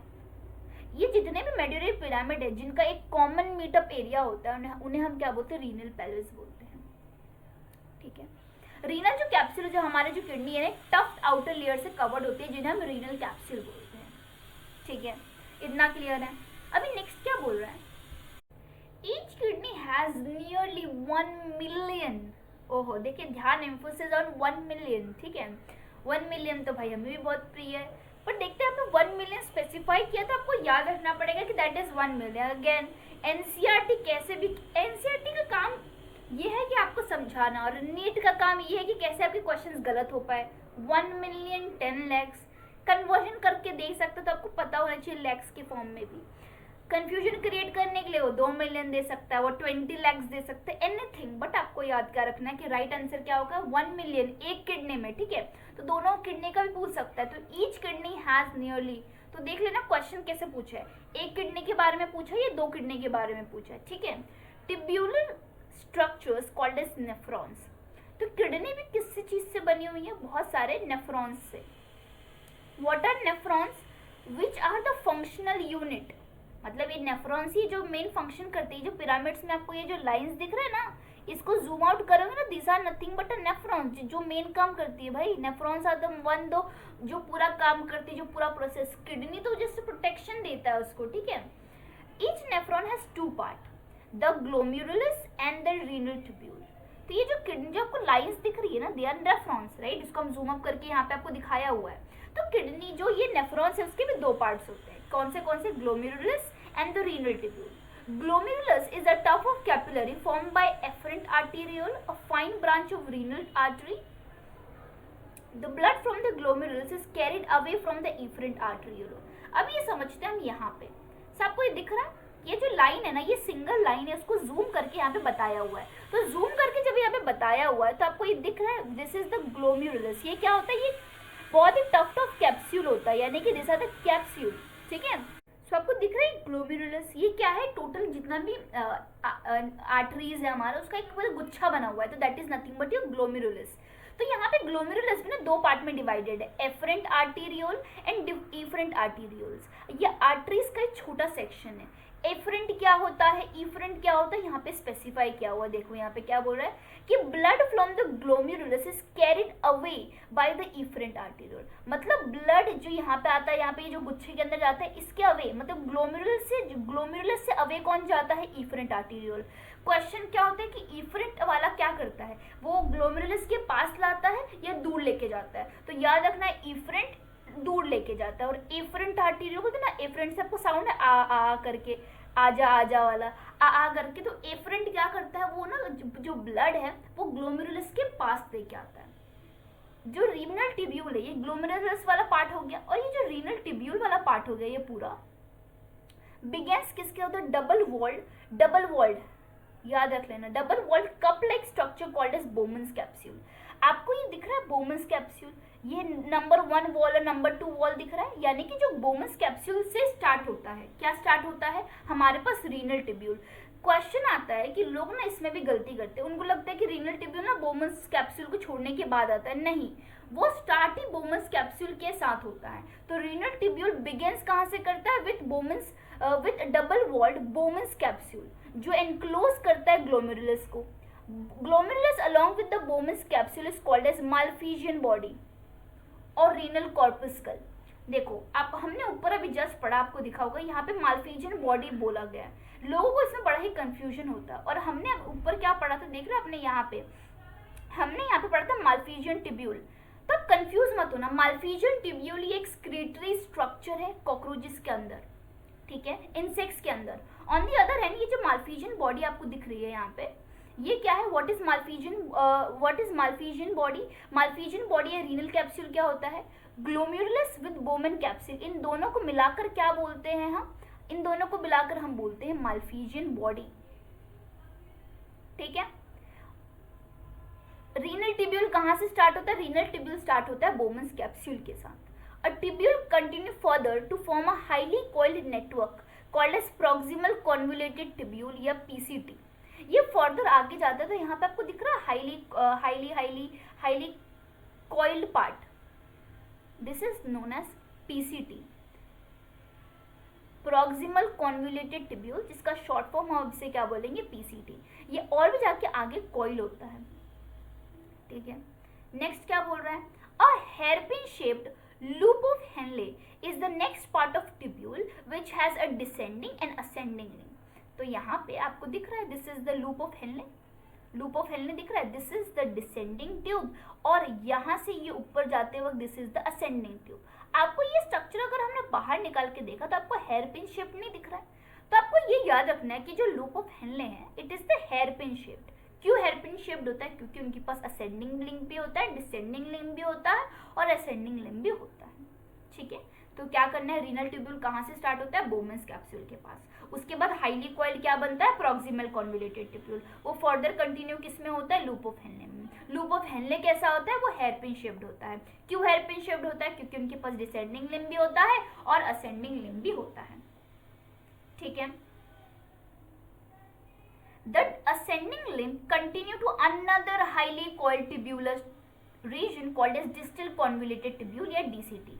Then वो है जो लूप ऑफ हेलने है वो फर्दर कंटिन्यू होता है into another highly coiled structure. ये आपको दिख रहा है हाईली कॉइल्ड स्ट्रक्चर जिसे हम क्या बोलते हैं डिस्टल कॉन्वोल्यूटेड ट्यूब्यूल या DCT. ठीक है, तो आपको सीक्वेंस याद रखना पड़ेगा कि सबसे पहले ग्लोमेरुलस, उसके बाद होता है हमारे पास बोमेंस, सबसे पहले होता है बोमेंस capsule for a loop of जो वो loop of हेलने, then loop of हेलने होता है. उसके बाद हमारे पास DCT होता है. वापस बोलते हैं क्या, सबसे पहले हमारे पास रीनल ट्यूब्यूल कहाँ से स्टार्ट होता है, बोमेंस capsule, PCT, loop of Henley, DCT. ठीक है, अभी क्या बोल रहे हैं देखिए, कलेक्टिंग डक्ट्स के बारे में बात करते हैं. The DCT of many nephrons open into a straight tube called as collecting duct, many of which converge and open into the renal pelvis through the medullary pyramid into the clysis. So यहाँ पे तो सिर्फ एक nephron की बात की है ना, ऐसे बहुत सारे नेफ्रॉन्स क्या करते हैं, यहाँ से उन्होंने अपनी ओपनिंग कलेक्टिंग डक्ट के पास भेजते हैं. ये कलेक्टिंग डक्ट आपको दिख रहा है, यहाँ पे इन्होंने क्या बोला है कि ये बहुत सारे कलेक्टिंग डक्ट, ये बहुत सारे अपने जो कलेक्टिंग डक्ट ओपन होते हैं कैलाइसिस के अंदर. आपको दिख रहा है इनका जो कॉमन पॉइंट होता है, दिस इज द कैलाइसिस के अंदर. And then further continue and open होता है इनटू एक जहाँ पे होते हैं ना पारिवारिक मिलन होता है, कहाँ पे, रीनल पेल्विस के अंदर. ठीक है, इतना क्लियर है. अब क्या बोल रहा है कि जो रीनल कॉर्पस्कल है, यानी what is Malpighian corpuscle, बोमेंस capsule and glomerulus, PCT and DCT of a nephron is situated in the cortical region of a kidney, whereas the loop of Henle dips into the medulla. Very very important structure. हमें ये कहाँ से समझ में आएगा, ये diagram से समझ में आएगा कि ये जो मेडुलरी पिरामिड के अंदर जो अंदर दिख रहा है ना, ये सिर्फ क्या है, ये सिर्फ लूप ऑफ हेनले है. मोस्टली जो पार्ट है ना वो इस कॉर्टिकल रीजन में है. क्या क्या कॉर्टिकल रीजन में, ग्लोमेरुलस कॉर्टिकल रीजन में है, हमारे पास बोमेंस कैप्सूल कॉर्टिकल रीजन में है, हमारे पास PCT कॉर्टिकल रीजन में है, DCT हमारे पास कॉर्टिकल रीजन में है. तो आपको याद रखना है कि कॉर्टिकल रीजन में कौन से वापस बोलेंगे मेरे साथ कि Malpighian corpuscle, PCT and DCT क्या होते हैं, वो सिचुएटेड होते हैं इनटू कॉर्टिकल रीजन. सिर्फ लूप ऑफ हेनले और बेसिकली जो कलेक्टिंग डक्ट होता है वो मेडुला के अंदर प्रेजेंट होता है. In majority of nephron, the loop of Henle is too short and extend only very little into medulla. यानी कि जो आपने रीनल पिरामिड देखा, उन्होंने बोला कि जो मोस्टली जो डिप होता है वो क्या होता है, हमारे पास लूप ऑफ हेनले होता है, लेकिन कुछ में लूप ऑफ हेनले बहुत छोटा होता है, बहुत ही अंदर तक नहीं जाता है. ऐसे नेफ्रॉन को हम कॉर्टिकल नेफ्रॉन बोलते हैं. व्हाट आर कॉर्टिकल नेफ्रॉन्स, ये वर्ड आगे जाके यूज होगा. व्हाट इज कॉर्टिकल नेफ्रॉन, ऐसे नेफ्रॉन जिनका जो लूप ऑफ हेनले है वो ज्यादा अंदर तक डिप नहीं होता है मेडुला के अंदर. लेकिन कुछ ऐसे नेफ्रॉन्स होते हैं जिनका जो लूप ऑफ हेनले है ना बहुत ही लॉन्ग होता है और रन डीप इनटू मेडुला, यानी कि बहुत अंदर तक जाता है. ऐसे नेफ्रॉन्स को हम जक्स्टा मेडुलरी नेफ्रॉन्स बोलते हैं. तो नेफ्रॉन्स मेडुला के अंदर कितने अंदर तक डिप है उसके बेसिस पे नेफ्रॉन्स को दो पार्ट में डिवाइड किया गया है, कॉर्टिकल नेफ्रॉन एंड जो दूसरा है वो जक्स्ट्रा मेडुलरी नेफ्रॉन. कॉर्टिकल से याद रखना कि छोटा यानी कि कॉर्टेक्स के पास है. मैंने ऐसे याद किया था कि कॉर्टिकल मतलब जो कॉर्टेक्स के पास हो. कॉर्टेक्स के पास कब होगा, जब लूप ऑफ हेनले छोटा होगा. तो ऐसे नेफ्रॉन जिनका लूप ऑफ हेनले छोटा है उनको हम क्या बोलते हैं, cortical nephron. On the other hand जिसका जो लूप ऑफ हेनले बहुत अंदर डिप तक जा चुका है उनको बोलते हैं जक्स्टा मेडुलरी नेफ्रॉन. और उसके नाम में ही मेडुलरी नेफ्रॉन से यानी मेडुला के अंदर वो डिप अंदर तक प्रेजेंट होता है. यहाँ पे अगेन उन्होंने थोड़ा सा स्पेसिफाई किया कि एफरेंट जो ब्लड ग्लोमेरुलस की तरफ आता है, इफरेंट जो जाता है, ये बोमेंस कैप्सूल है. दोनों को मिला के हम माल्फिजियन बॉडी, माल्फिजियन कॉर्पस्कल बोलते हैं. ठीक है, अब ये आर्टेरियल क्या है, मतलब आर्टरीज के छोटे छोटे पार्ट्स. और इफरेंट और एफरेंट क्यों नाम दिया गया भाई, पता तो चलना चाहिए ना, ला कौन रहा है, जा कौन रहा है, कौन सी नर्व्स आ रही है, कौन सी नर्व्स जा रही है, तो उनका सिर्फ एक नाम स्पेसिफाई कर दिया है. सो जो इफरेंट आर्टेरियोल है मतलब जो लेके जाता है, emerging from glomerulus forms a fine capillary network around the renal tubule called as peritubular capillaries. अब चलिए हम देखते हैं peritubular capillaries को. मैंने बहुत गंदा कर दिया, लेट मी रब दिस ताकि आपको peritubular capillaries को देखने को मिले. ठीक है, okay, let me rub this. ऐसे देख रहे हैं हम ना, डायग्राम्स भी साथ साथ समझ रहे हैं, थ्योरी भी साथ साथ समझ रहे हैं ताकि आपको क्लियरेंस मिल सके, आपको डायग्राम्स में समझ में आ सके. क्योंकि नीट में डायग्राम बेस्ड क्वेश्चंस भी आते हैं, ऐसा नहीं कि आते ही नहीं है. ताकि हम डायग्राम्स को निगलेक्ट कर सके। आप कुछ भी चीज़ को निगलेक्ट नहीं कर सकते हो, ठीक है। ओके, तो देख लो कुछ कुछ जो इफरेंट आर्टीरियोल है वो क्या कर रहा है, ये इसके अराउंड में क्या कर रहा है, एक नर्व्स एंड कैपिलरीज फॉर्म कर रहा है। ये जो नर्व्स एंड कैपिलरीज है, these are called as peritubular capillaries, ठीक है। Minute vessels of this network, मतलब यही पेरिटिब्यूलर जो कैपिलरी उसके नेटवर्क जो पैरेलल रन करते हैं to the Henle's loop form a U shaped vasa recta. Vasa recta is absent और highly reduce in cortical nephron. पता चला व्हाट इज कॉर्टिकल नेफ्रॉन? ऐसे नेफ्रॉन जो मेडुला के अंदर बहुत कम डीप होते हैं, उनके अंदर वासा रेक्टा एब्सेंट होती है या बहुत ही रिड्यूस फॉर्म में होती है। ये क्वेश्चन अगर आप कोई टेस्ट सीरीज दे रहे हो तो पक्का ही आएगा कि वासा रेक्टा किस में एब्सेंट होता है या किस में रिड्यूस फॉर्म में होता है, तो कॉर्टिकल नेफ्रॉन। अभी वासा रेक्टा क्या होता है, यू शेप्ड होता है जो लूप ऑफ हेनले के इर्द गिर्द पाया जाता है, जो पैरेलल रन करता है। आपको ये दिख रहा है, आपको ये शो हो रहा है कि वासा रेक्टा कैसे पैरेलल रन कर रहा है यहाँ पे, ठीक है।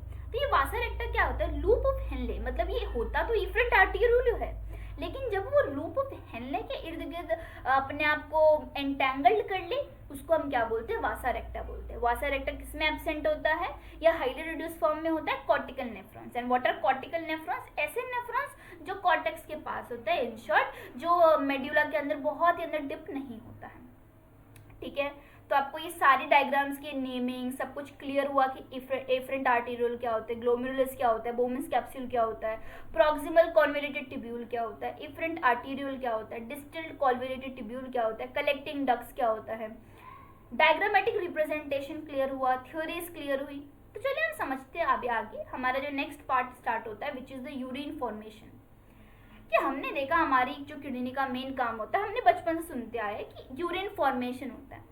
कैसे होता है वो हम इस पर्टिकुलर सेक्शन में पढ़ने वाले हैं। हमने देखा किडनी के अंदर जो उनका फंक्शनल यूनिट है वो कौन है, नेफ्रॉन्स है। एक किडनी के अंदर कितने नेफ्रॉन्स होते हैं, 1 मिलियन यानी 10 lakhs एक किडनी के अंदर। मेक श्योर आप क्वेश्चंस में देखिए कि वो एक किडनी के बारे में बात कर रहा है या 2 किडनी के बारे में बात कर रहा है। अभी हम समझते हैं यूरिन फॉर्मेशन के बारे में कि यूरिन फॉर्म कैसे होती है। ऑफ कोर्स हमारा ये एक्सक्रीटरी प्रोडक्ट होता है। तो urine formation involve 3 main processes. याद रखना है कौन से 3 प्रोसेस होते हैं। एक होता है glomerular filtration, reabsorption and secretion. These are the 3 pillars of urine formation. अगर आपको एनसीईआरटी ने पूछा कि भाई 3 main process of urine formation बताइए, तो number 1 is glomerular filtration, number 2 is reabsorption and number 3 is secretion that take place in different part of nephrons। मतलब nephrons के different part में होता है, ठीक है। कुछ informative layer बहुत ही important है। जितने भी numbers यहाँ पे दी गए हैं ना, सभी चीजें आपको याद होनी चाहिए। So the first step in urine formation is the filtration of the blood, which is carried out by the glomerulus and is called as glomerular filtration। तो आपने देखा ना बहुत सारा गुच्छा जो बना हुआ था ना ब्लड का, और एफरेंट लेके आ रहा था। हमें पता है कि हमारा जो एक्सक्रीटरी प्रोडक्ट है वो ब्लड के अंदर ही प्रेजेंट है।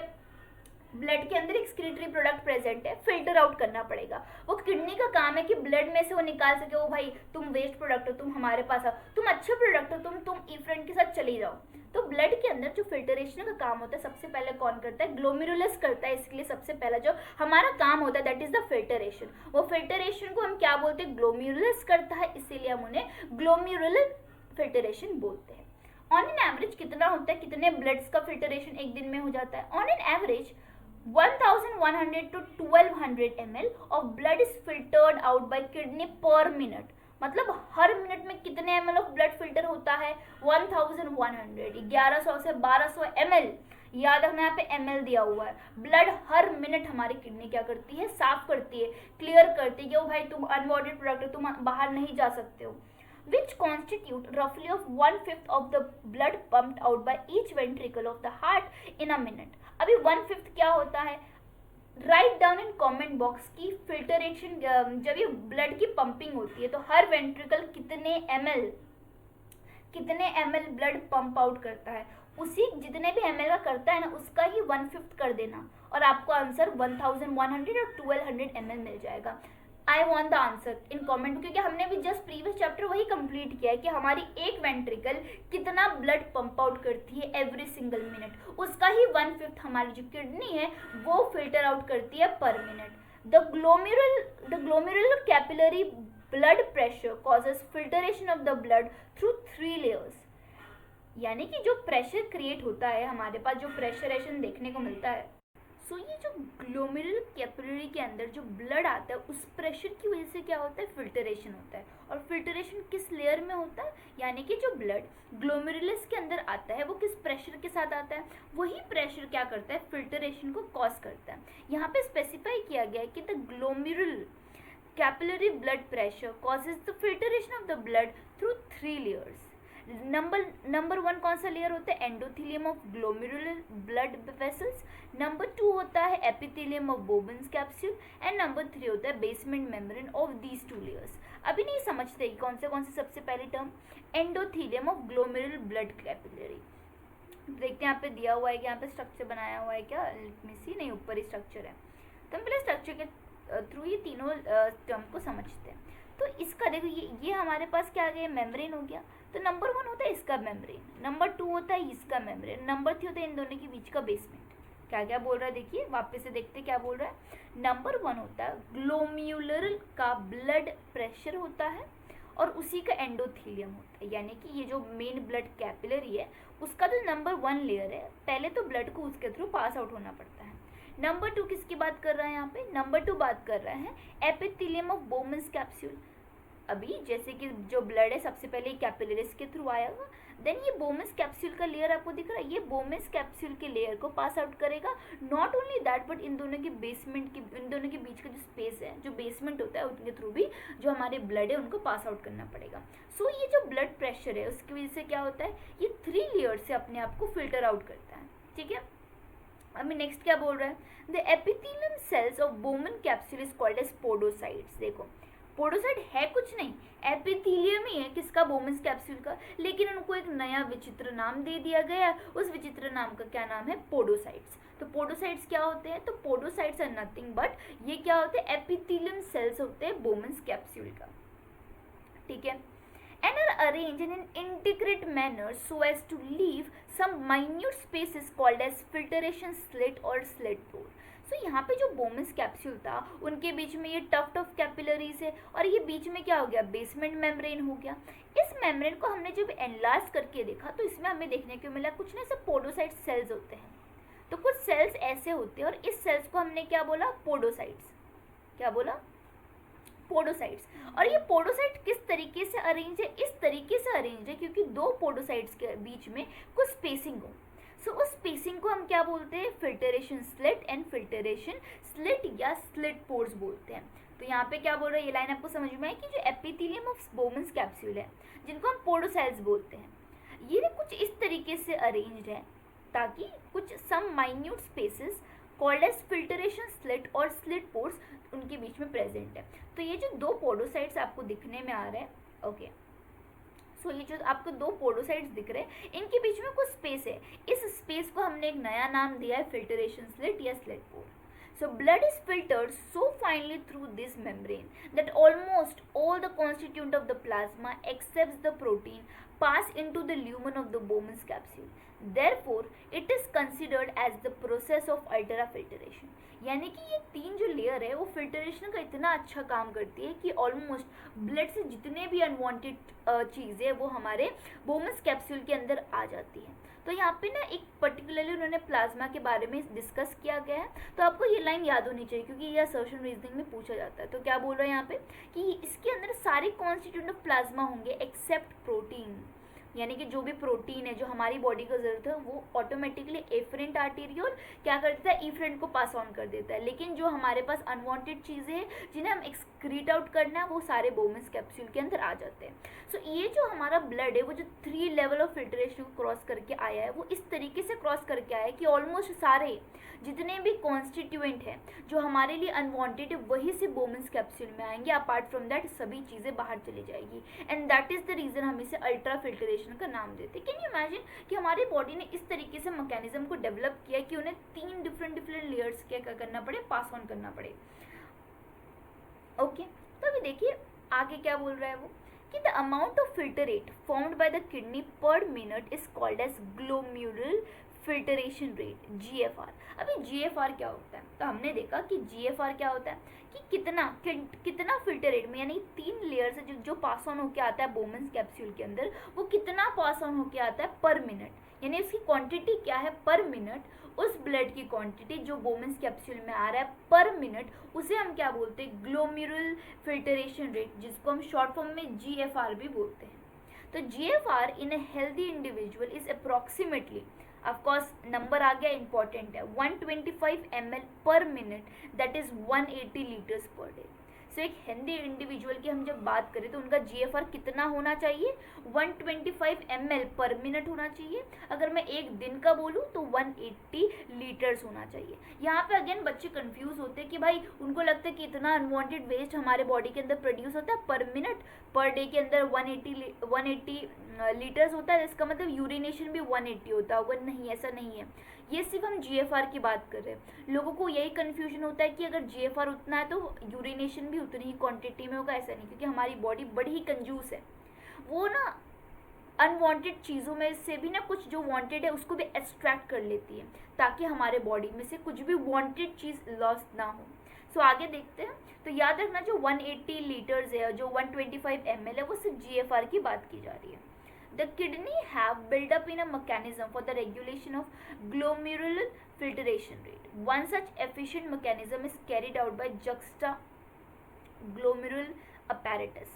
JGA is a specialized sensitive region formed by the cellular modification in the distal convoluted tubule and the efferent arteriole at the location of their contact.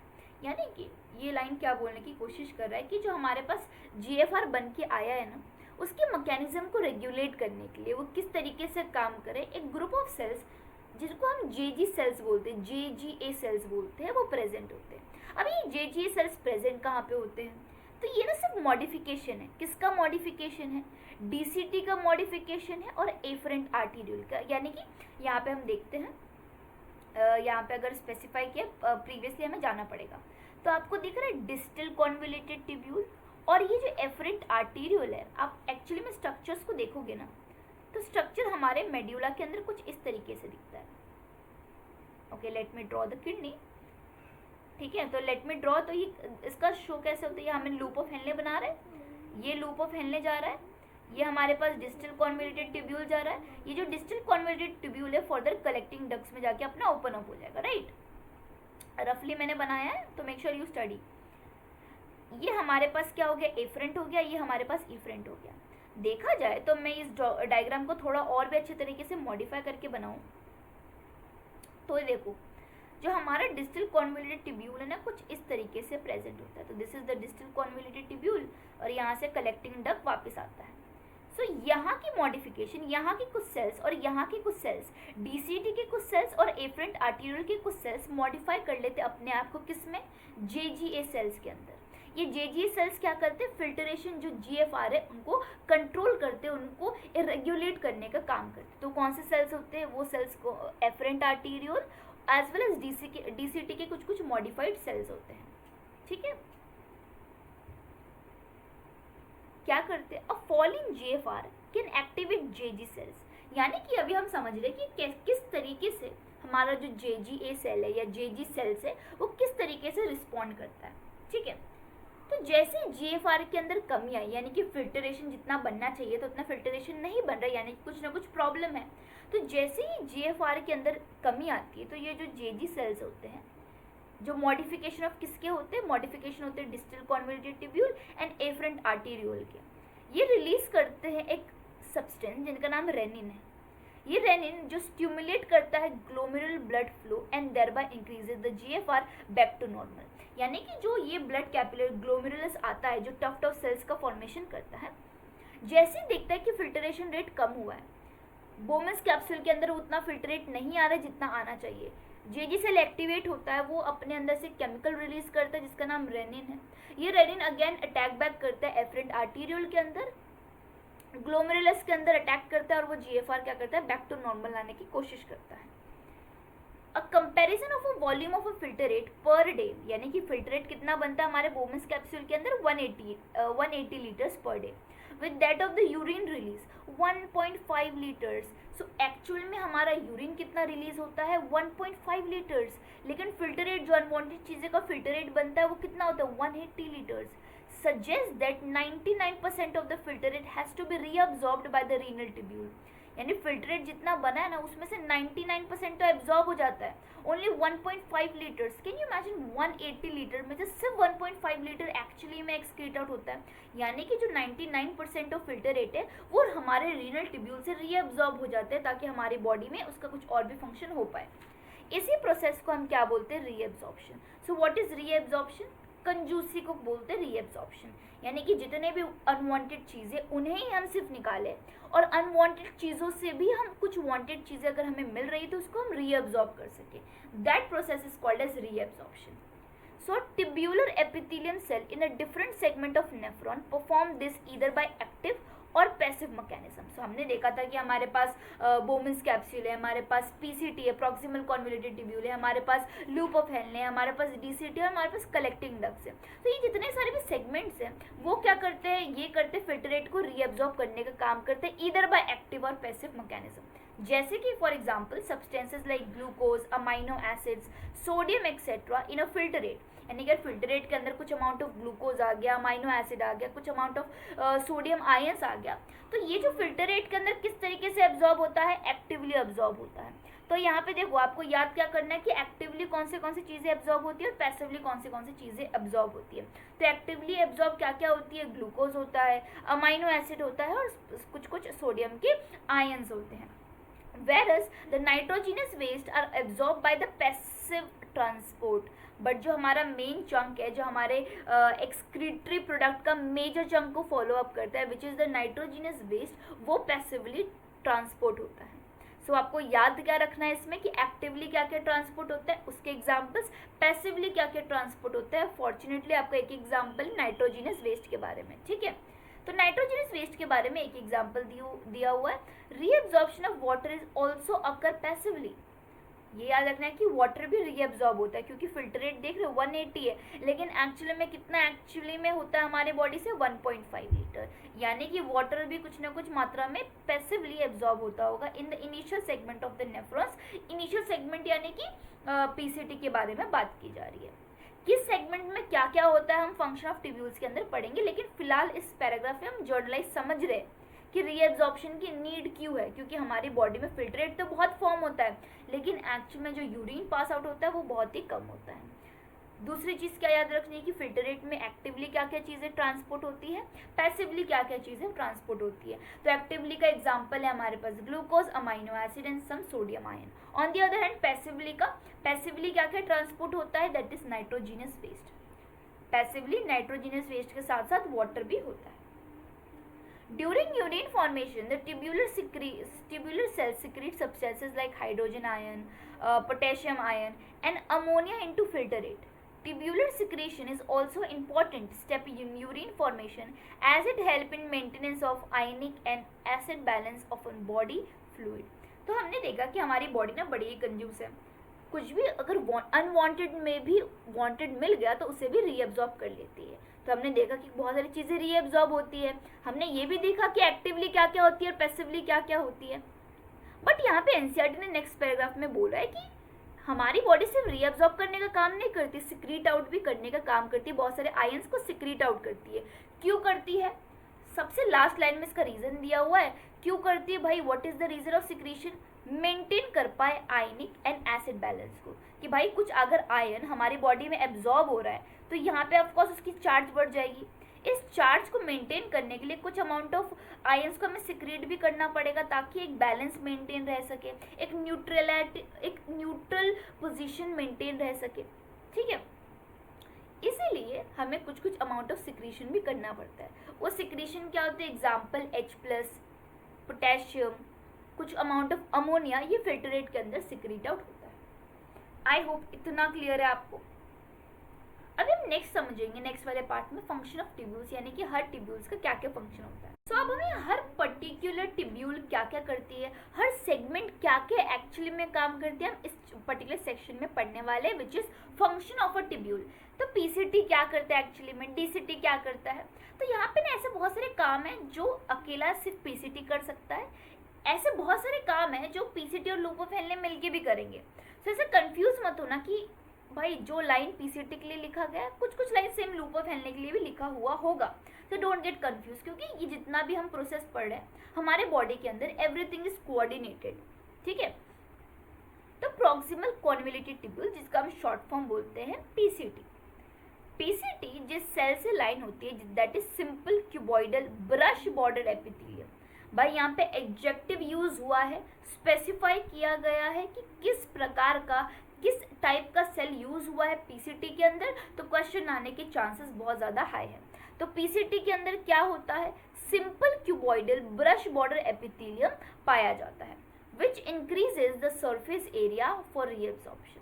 अगर आपके माइंड में question है कि भाई ब्रश बॉर्डर क्यों पाया जाता है, अगर पीसीटी की बात करें तो इसके अंदर जो सेल्स है ब्रश बॉर्डर क्यों है, क्योंकि भाई PCT it's A segment of tubule जहाँ से रीअब्सॉर्प्शन होता है। रीअब्सॉर्प्शन ज़्यादा से ज़्यादा मात्रा में हो पाए, उसकी सरफेस एरिया इंक्रीज हो, इसी की वजह से हमें ब्रश बॉर्डर देखने को मिलता है।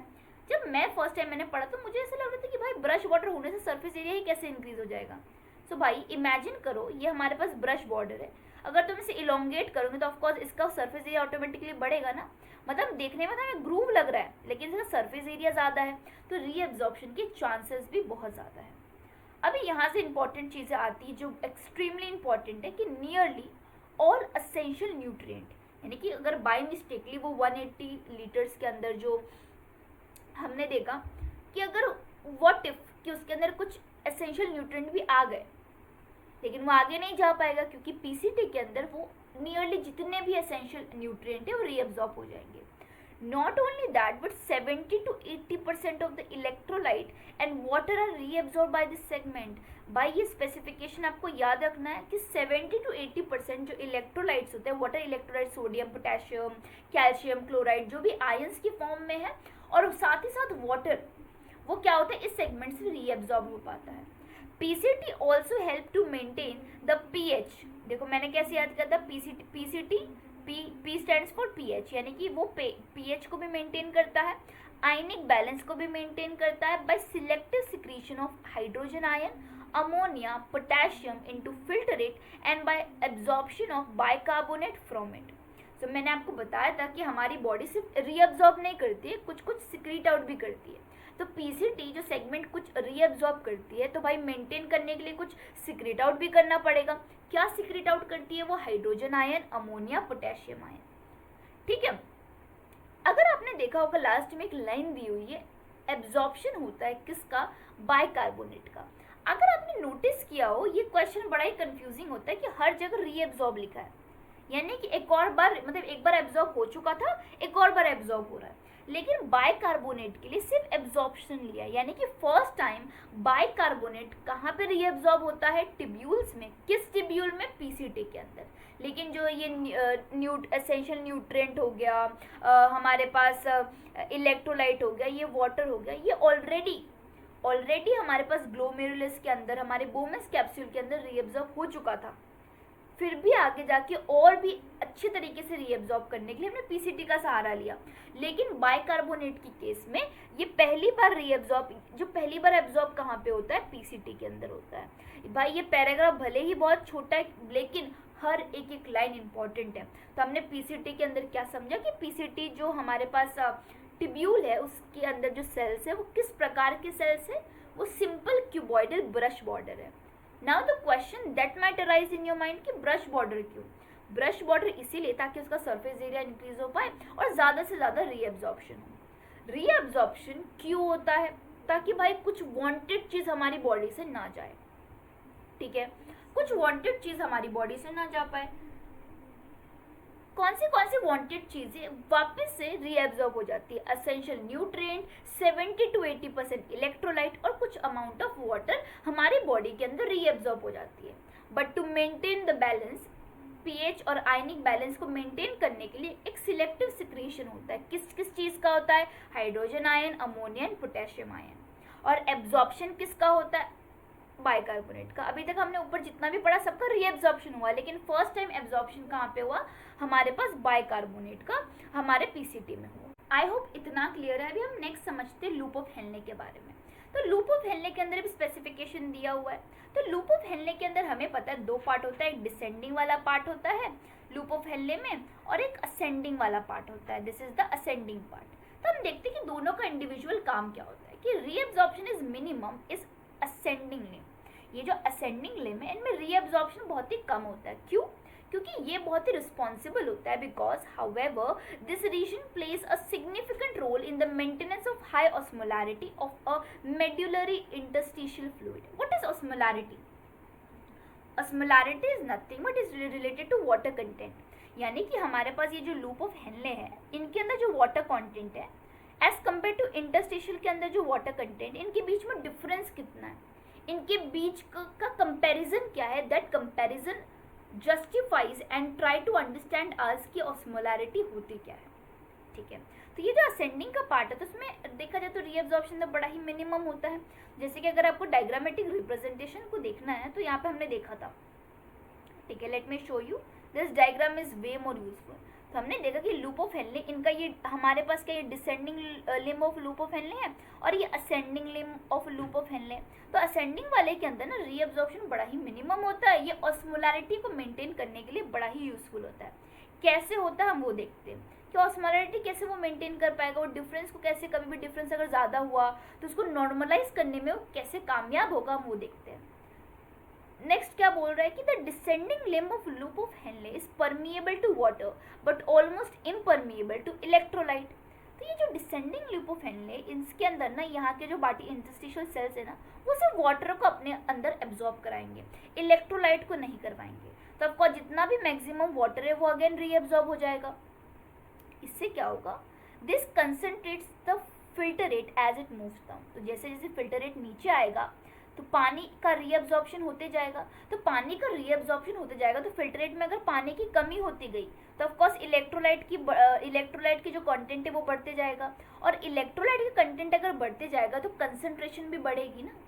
तो कंसंट्रेशन बढ़ेगी, इसीलिए यहाँ पे एक सेंटेंस यूज किया गया है कि this concentrates the filtrate as it moves down. क्योंकि ये जो हमारा डिसेंडिंग लूप ऑफ हेनले ये परमिएबल टू वाटर है, सारे वाटर को अपने तरफ एब्जॉर्ब कर लेगा और फिल्टर रेट के अंदर सिर्फ इलेक्ट्रोलाइट्स बचेंगे और सिर्फ इलेक्ट्रोलाइट्स बचेंगे तो फिल्टर रेट ऑटोमेटिकली कंसंट्रेटेड हो जाएगा। The ascending limb is impermeable to water but allow the transport of electrolyte actively or passively. Very very important कि ascending limb of जो ascending limb है वो कैसे मेंटेन करता है ऑस्मोलैरिटी को, देख रहे हो। एनसीईआरटी थोड़ी अजीब है, उसने पहले असेंडिंग के बारे में बात किया, आधे पे छोड़ दिया, फिर डिसेंडिंग के बारे में बात किया, देन अगेन असेंडिंग के बारे में बात कर रहा है। हम समझते हैं, हमने समझा कि डिसेंडिंग क्या करता है, परमिएबल टू वाटर होता है, आपको ये याद रखना है, ठीक है। असेंडिंग इम्परमिएबल टू वाटर होते हैं, यानी कि यहाँ सिर्फ यहाँ के सेल्स वाटर को परमिएबल कर सकते हैं, वाटर को एब्जॉर्ब कर सकते हैं, लेकिन यहाँ पे वाटर का एब्जॉर्प्शन नहीं होगा, यहाँ पे इलेक्ट्रोलाइट का एब्जॉर्प्शन होगा। अभी आपको पता है इलेक्ट्रोलाइट का एब्जॉर्प्शन होना यानी कि ऑस्मोलैरिटी को मेंटेन करना, आयनिक बैलेंस को मेंटेन करना। तो ये वाला जो पार्ट है असेंडिंग वाला पार्ट, वो आयनिक बैलेंस को मेंटेन करने के लिए बड़ा ही हेल्पफुल होता है। Therefore as the concentrated filter is pass upward, of course यहाँ से इलेक्ट्रोलाइट एब्जॉर्ब होगा तो अगेन जो कंसंट्रेशन है वो ऑटोमेटिकली डिक्रीज होगा, क्योंकि इलेक्ट्रोलाइट डिक्रीज होगा यानी कि ऑटोमेटिकली वाटर कंटेंट बढ़ेगा। तो यहाँ पे हम बोल रहे ना वाटर कंटेंट बढ़ेगा, इलेक्ट्रोलाइट कम होगा, ये सारा कंपैरिजन है, क्वांटिटी वाइज नहीं बट आपस में कंपैरिजन है। तो क्योंकि यहाँ पे ऑटोमेटिकली इलेक्ट्रोलाइट की कमी हो जाएगी तो वाटर कंटेंट बढ़ जाएगा, वाटर कंटेंट बढ़ जाएगा, इसीलिए हम यहाँ पे वर्ड यूज कर रहे हैं कि फिल्टर रेट लेस कंसंट्रेटेड होते जा रहा है। Therefore as the filtrate move upward it get diluted due to the passage of electrolyte to a medullary fluid. ये पार्ट सबसे कंफ्यूजिंग होता है बच्चों के लिए एंड आई होप कि आपको क्लियर है। हम एक और बार रिवाइज कर लेते हैं। हमने देखा कि लूप ऑफ हेनले में दो सेगमेंट्स होते हैं. Segment number 1 is descending loop of Henley and segment number 2 is ascending loop of Henley. ठीक है, तो ascending loop of Henley and descending loop of Henley के अंदर हमने देखा कि क्या क्या प्रॉब्लम्स होती है. दोनों के दोनों डिफरेंट काम्स होते हैं, दोनों ही अपोजिट वर्क करते हैं. कैसे अपोजिट वर्क करते हैं आपको समझ में आया कि डिसेंडिंग लिम है लूप ऑफ हेनले का, वो वाटर परमिएबल होता है. ऑन द अदर हैंड जो असेंडिंग होता है वो वाटर इम्परमिएबल होता है. सिमिलरली डिसेंडिंग इम्परमिएबल होता है इलेक्ट्रोलाइट के लिए, लेकिन असेंडिंग परमिएबल होता है इलेक्ट्रोलाइट के लिए. आई नो थोड़ा कंफ्यूजिंग है, लेकिन ध्यान से सुनिए मेरे शब्दों को. डिसेंडिंग परमिएबल होता है वाटर के लिए बट इम्परमिएबल होता है इलेक्ट्रोलाइट के लिए. On the other hand ascending क्या होता है, इम्परमिएबल होता है वाटर के लिए लेकिन परमिएबल होता है इलेक्ट्रोलाइट्स के लिए. दोनों अपोजिट वर्क करते हैं. असेंडिंग रियली यूजफुल होता है ऑस्मोलैरिटी को मेंटेन करने के लिए. तो जैसे जैसे हम डिसेंडिंग में नीचे आते जाएंगे कंसंट्रेटेड फिल्टर रेट बनेगा. क्यों? क्योंकि सारा वाटर तो ऑटोमेटिकली एब्जॉर्ब हो रहा है. ऑन दी अदर हैंड जैसे हम असेंडिंग के ऊपर जाएंगे इलेक्ट्रोलाइट की एब्जॉर्प्शन हो रही है, यानी कि वाटर कंटेंट बढ़ रहा है. वाटर कंटेंट बढ़ रहा है तो फिल्टर रेट गरा अगेन डाइल्यूट हो जाता है. ऐसा नहीं कि हम उसमें पानी डाल रहे हैं, एक्चुअली में हम यहाँ पे कंपेरिजन कर रहे हैं. फॉर एग्जाम्पल ये अगेन लोगों को बड़ा ही कंफ्यूजन होता है कि भाई यहाँ पे तो नीचे आते थे कंसंट्रेटेड हो गया, ऊपर जाते थे डाइल्यूट हो गया, इसका मतलब कि हमने वाटर ऐड किया क्या? नहीं, ऐसा नहीं होता. फॉर एग्जांपल दो स्टूडेंट हैं, एक का 40% आया, एक का 60% आया, तो ऑफकोर्स कंपेयर किया जाए तो पर्सन बी का परसेंटेज ज़्यादा है, यानी कि कंपेरिजन किया गया है. ऑन दी अदर हैंड एक बच्चे अगेन एक ए पर्सन है और दूसरा बी पर्सन है, एक का 95 आया है, एक का 98 आया है. तो कंपैरिजन किए जाएंगे तो यहाँ पे भी बी ज़्यादा है एज कम्पेयर टू ए, तो हम आपसी में कंपैरिजन कर रहे हैं. ऐसा नहीं कि हमने ये ए और इस ए को कंपेयर किया, नॉट दैट. हमने आपस में ए और बी को कंपेयर किया गया. तो यहाँ पे अगेन फिल्टर रेट, असेंडिंग के फिल्टर रेट को कंपेयर किया है असेंडिंग के साथ ही, और डिसेंडिंग के फिल्टर रेट को कंपेयर किया डिसेंडिंग के फिल्टर रेट के साथ ही. दैट इज वाई हम डाइल्यूट और वो बोल रहे हैं. इतना क्लियर है? आई होप इतना आपको अच्छी तरीके से समझाओ. एवरीथिंग इम्पॉर्टेंट, हर एक लाइन है. पैराग्राफ छोटा है, इसका मतलब क्वेश्चंस आने की प्रोबेबिलिटी इन यही 5-6-7 लाइन से है. अगर लाइंस कम है तो क्वेश्चन डिफिकल्टी लेवल बढ़ जाता है, तो every single word should be clear. ठीक है, अभी नेक्स्ट क्या बोल रहा है देखते हैं डीसीटी के बारे में. Distal convoluted tubule, conditional reabsorption of sodium and water take place in this segment. Conditional क्यों बोला है पता है? क्योंकि मैक्सिमम तो पीसीटी के अंदर हो जाता है, ये लोगों को अगेन समझ में नहीं आता है. Why conditional?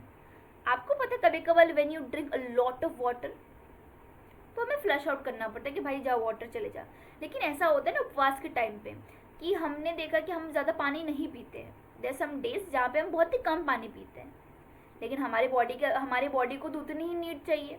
तो क्या करती है, अगर हमारी बॉडी के अंदर पानी की कमी आए ना तो डीसीटी को हमारी ब्रेन सिग्नल देता है कि भाई पानी की कमी है, जिसने पानी पिया नहीं तो और पानी रीएब्जॉर्ब, मतलब फिल्ट्रेट है ना उसमें से और रीएब्जॉर्प्शन कर. तो कंडीशनल कब होता है? जब हमने कम पानी पिया, हमने हमारी बॉडी को सफिशिएंट वाटर नहीं प्रोवाइड किया हो, तो कंडीशनल रीएब्जॉर्प्शन होती है सोडियम की और वाटर की. तो ज़रूरत पड़ने पर कौन काम आता है? Distil convoluted tubule. DCT is also capable of reabsorption of bicarbonate. तो हमने देखा एब्जॉर्प्शन कहाँ पे होता था? पीसीटी के अंदर, लेकिन रीएब्जॉर्प्शन डिस्टिल कॉन्वोल्यूटेड ट्यूब्यूल के अंदर होता है. एंड सिलेक्टिव सिक्रीशन, ये भी सिलेक्टिव सिक्रीशन करता है. क्यों? हाइड्रोजन का, पोटेशियम आयन का एंड अमोनियम आयन का. क्यों करता है? सेम वही रीजन, पीएच को, सोडियम पोटेशियम बैलेंस को, यानी कि आयनिक बैलेंस को मेंटेन करने के लिए. ठीक है, अभी हम नेक्स्ट यहाँ पे हमें डायग्राम समझते हैं, पर सबसे पहले हम कलेक्टिंग डक्ट का क्या फंक्शन है वो समझते हैं. तो collecting duct, this long duct extend from cortex of a kidney to the inner part of the medulla. हमको पता है कि कलेक्टिंग डक्ट कुछ पार्ट कॉर्टेक्स में भी प्रेजेंट होता है, ये पिरामिड है, कुछ पार्ट कॉर्टेक्स में भी होता है, कुछ पार्ट मेड्यूला में भी होता है. Large amount of water could be reabsorb from this region to produce a concentrated urine. ऐसा बहुत टाइम होता है कि व्हेन यू हैव अपने एक पूरा 6-7 घंटे पानी ही नहीं पिया और भी कंसंट्रेटेड यूरिन, हमारी बॉडी को और पानी की ज़रूरत है, तो ये कलेक्टिंग डक्ट भी अपने अंदर से क्या करता है? वाटर को रीअब्सॉर्ब कर देता है ताकि और भी कंसंट्रेटेड यूरिन बने, ताकि पहली बात कम वाटर लॉस हो हमारी बॉडी से, दूसरी बात ओनली फिल्टर जो अनवांटेड चीजें वही बॉडी से फ्लश आउट हो पाए. This segment allow the passage of small amount of urea into the medullary interstitium to keep up the osmolarity. Starting of the lecture में मैंने बोला था कि जो हमारा एक्सक्रीटरी प्रोडक्ट है वो कम्प्लीटली फ्लश आउट नहीं होना चाहिए, कुछ अमाउंट में होना चाहिए. उसका एग्जांपल यूरिया था, राइट. यहाँ पे उसका स्पेसिफिकेशन आ गया कि स्मॉल अमाउंट ऑफ यूरिया को अगेन मेड्यूलरी इंटरस्टिशियम में भेजना पड़ता है ताकि ऑस्मोलैरिटी को मेंटेन कर सके. It also plays a role in maintenance of pH ionic balance by selective secretion of H plus and K plus ion. So देखो यहाँ पे PCT भी सिक्रीट करता है, DCT भी सिक्रीट करता है और कलेक्टिंग डक्ट भी कुछ आयंस को सिक्रीट करते हैं. क्यों करते हैं? ऑफकोर्स सेम रीजन, pH और आयनिक बैलेंस को मेंटेन करने के लिए. अब ये लाइन समझते हैं कि कुछ अमाउंट कलेक्टिंग डक्ट है हमारे पास, यहाँ पे डायग्राम से समझते हैं. तो देख रहे हो कलेक्टिंग डक्ट से यूरिया अगेन हमारी जो इंटरस्टिशियल फ्लूइड है इसके अंदर अगेन यूरिया क्या करती है, हमारे इंटरस्टिशियल मेड्यूला के अंदर वापस जाती है. ये क्यों जाती है? हम जब काउंटर करंट मैकेनिज्म समझेंगे ना तो ये यूरिया की पूरी इंपॉर्टेंस की यूरिया का मेड्यूला के अंदर भी होना कितना इंपॉर्टेंट है कि हम सारा यूरिया फ्लश आउट नहीं कर सकते, भले ही टॉक्सिक है हमारे बॉडी के लिए, लेकिन कुछ अमाउंट ऑफ यूरिया मेड्यूला में होना चाहिए. या वो कब समझ में आएगा? जब हम आगे काउंटर करंट मैकेनिज्म समझेंगे. फिलहाल आपको ये याद रखना है कि यूरिया भी हमारे मेड्यूला के अंदर कुछ अमाउंट में होना चाहिए, ना कि बहुत ज़्यादा. अब चलिए हम ये डायग्राम को समझते हैं. डायग्रामेटिक क्वेश्चन है. सबसे पहले हमने देखा कि this is the proximal convoluted tubule यानी कि पीसीटी की बात की गई है. This one is the DCT, this is distal convoluted tubule. आपको ये कलेक्टिंग डक्ट दिख रहा है, this is the collecting duct. ये कॉर्टेक्स वाला पार्ट है. आपको ये समझा कि हमारे पास जो माल्फिजियन बॉडी है, पीसीटी है, डीसीटी है and some amount of collecting duct cortex वाले रीजन में प्रेजेंट होता है.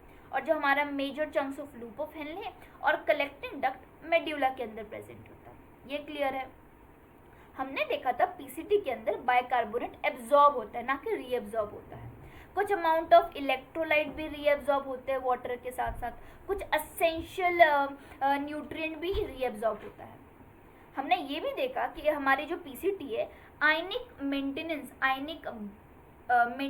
को मेंटेन करने के लिए कुछ सिक्रेट आउट भी करती है. ये दिख रहा है एरो, जो मतलब हमारी बॉडी ये फिल्टरेट के अंदर सिक्रीट करती है. क्या क्या करती है? H plus ammonium ion. यहाँ पे उन्होंने एरो गलत बना दिया, एनसीईआरटी के अंदर करेक्शन है. ये अंदर डाल रही है, राइट, सिक्रीट कर रही है. पोटेशियम आयन फिल्टरेट के अंदर डाल रही है ताकि हमारे अंदर पीएच और आयनिक बैलेंस मेंटेन हो सके. ठीक है, आई होप इतना पार्ट आपको क्लियर है. नेक्स्ट हम समझते हैं लूप ऑफ हेनले. हमने देखा कि जो हमारे पास डिसेंडिंग लूप ऑफ हेनले है वो परमिएबल है वाटर के लिए, इसलिए यहाँ पे वाटर रीअब्जॉर्ब हो रहा है. ये जो एरो अवे दिखा रहा है फ्रॉम एनी ट्यूब्यूल, इसका मतलब होता है एब्जॉर्ब करना. कोई भी एरो टुवर्ड ट्यूब्यूल दिखा रहा है यानी कि सिक्रीट आउट करना. ठीक है, हमने ये भी देखा हमारे पास जो असेंडिंग लूप ऑफ हेनले है उसमें इलेक्ट्रोलाइट परमिएबल होता है, यानी कि इलेक्ट्रोलाइट की रीअब्जॉर्प्शन होती है. यहाँ पे क्या बोला? कुछ अमाउंट ऑफ इलेक्ट्रोलाइट भी रीअब्जॉर्ब होता है. This is a thick segment of ascending limb. तो आप स्ट्रक्चर देखना कि ये लूप ऑफ हेनले पतला होते जाता है एंड देन अगेन मोटा, मतलब थिकनेस उसकी इंक्रीज होती है. तो कुछ एक्चुअल स्ट्रक्चर ऐसा ही होता है. ठीक है, अभी क्या कर रहा है? यहाँ पे अगेन दिया हुआ है, लेट मी रब दिस. यहाँ पे दिख नहीं रहा होगा आपको. यस, डीसीटी के भी अंदर देखा कि हमने बाइकार्बोनेट का रीअब्जॉर्प्शन हुआ, कुछ अमाउंट ऑफ वाटर रीअब्जॉर्ब हुआ, इंपॉर्टेंट इलेक्ट्रोलाइट का भी रीअब्जॉर्प्शन हुआ. अगेन वेल फिल्टरेट पोटेशियम हो गया, H प्लस हो गया, अमोनिया हो गया, ये सिक्रीट आउट होता है इनटू द फिल्टरेट. ठीक है, अब ये collecting duct major amount of H2O reabsorb करा लेता है, लेकिन मेड्यूलरी ऑस्मोलैरिटी को मेंटेन करने के लिए कुछ अमाउंट ऑफ यूरिया भी क्या करता है? मेड्यूला के अंदर रीअब्जॉर्ब करवा लेता है. क्यों करवाता है हम अभी आगे पढ़ने वाले हैं. आगे पढ़ेंगे कि रीअब्जॉर्ब करवाता क्यों है, what is the reason behind it. Counter current mechanism हम समझने वाले हैं. आई होप आपको इतना क्लियर है, अंडरस्टैंडिंग इतनी बिल्डअप हुई ताकि हम और भी आगे वाला जो चीज़ें प्रोसीड कर सकें. ठीक है, क्योंकि everything is related to each other. I hope कि इतना जो बेसिक है आपको क्लियर हो, क्योंकि आगे हम काउंटर करंट मैकेनिज्म समझने वाले हैं. कॉम्प्लेक्स है I know, but trust me it's very easy. Step by step समझेंगे, रिवाइज करेंगे, आपको क्लियरेंस मिल जाएगी. ठीक है. I hope each and every line is clear for you.